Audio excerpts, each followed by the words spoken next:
বন্ধুরা, এই গল্পটা যদি তোমাদের খুব ভালো লাগবে, ভোরের আলোর মধ্যে গ্রামের পাশের জঙ্গল, পাখির ডাক, নদীর কলকল, গরিব কিন্তু সৎ কাঠুরে গোপাল কাঁধে কুড়াল নিয়ে বেরোয়।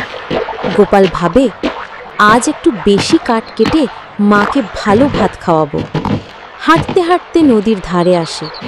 ঠান্ডা জলের শব্দে মন ভরে যায়। কাজ শুরু করে। কুড়ালের টুং শব্দে গাছের শুকনো ডাল পড়ে। ঘেমে নেয়ে গেছে সে।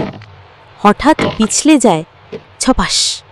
কুড়ালটা সোজা নদীতে পড়ে তলিয়ে গেল।